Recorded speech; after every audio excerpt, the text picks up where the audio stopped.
experts discuss potential rate cuts, market sentiment, and investment strategies. In a recent discussion, Michelle Girard, head of U of Us at NatWest, and Joanne Feeney, partner and portfolio manager at Advisor Capital Management, shared insights on the current market dynamics and their expectations for the future. The conversation touched upon various aspects, including the possibility of rate hikes, market exuberance, and the potential for a recession.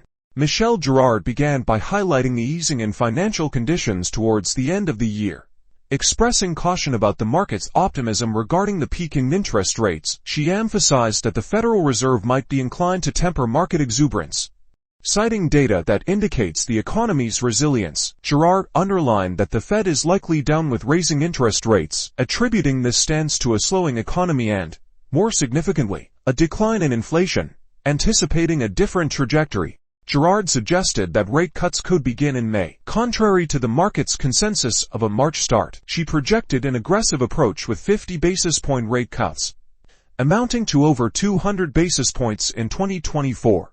The key driver for this outlook was the expectation of inflation falling below 2% by mid-year. Joanne Feeney, however, offered a contrasting view, expressing skepticism about the likelihood of rate cuts in the near term.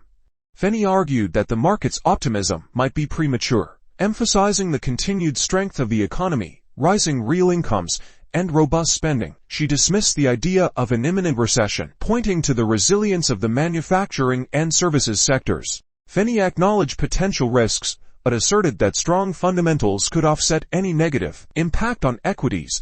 The discussion touched on Boeing's challenges, with Feeney expressing concerns about the company's quality problems related to the 737 MAX.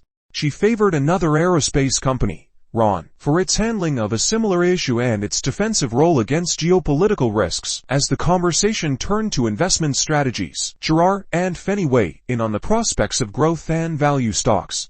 They acknowledged roles for both in portfolios, considering the potential for money to return to value stocks as interest rates stabilize. The discussion concluded with a brief outlook on the Consumer Price Index (CPI), with Girard anticipating a decline in core CPI to 3%. She suggested that the Federal Reserve might reconsider its stance on interest rates as inflation moves closer to the target.